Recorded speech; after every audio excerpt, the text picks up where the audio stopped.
అంత ఆపోజిట్ గా ఉంటారు. 17,000 మంది వద్దు, ఒక పరీక్ష పెడితే కొంతమంది అంతా ఆగిపోయారు.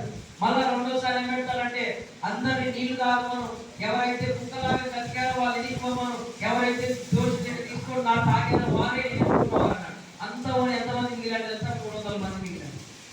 ఎంతమంది? 300 మంది. ఇప్పుడు గిద్యోను ధైర్యంగా వెళ్ళాలి అంటే నేను పరాక్రమం గల బలాఢ్యుని నమ్మి వెళ్ళగలిగాను. అవునా కాదా?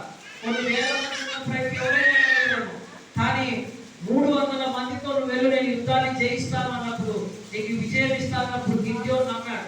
ఈ రోజు కూడా మనం ఏం నేర్చుకుంటున్నామంటే దేవుని యొక్క వాక్యానికి నువ్వు సమ్మతిస్తే చాలు, దేవుని యొక్క వాక్యంతో ఏకీభవిస్తే చాలు.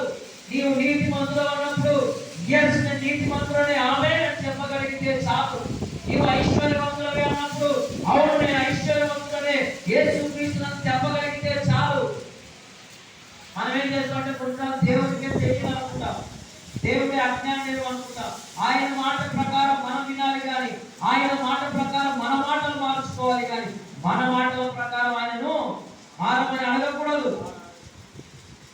మనం ఎందుకు జయించలేకపోతున్నామంటే బైబిల్ నిన్ను ఏమని పిలుస్తున్నదో నువ్వు దానికి సమ్మతించడంలే. బైబిల్ నువ్వు జయించేవాడు అంటుంటే లేదు నేను ఓడిపోయిన వాడిని అంటున్నావు, నువ్వు విజయవంతుడు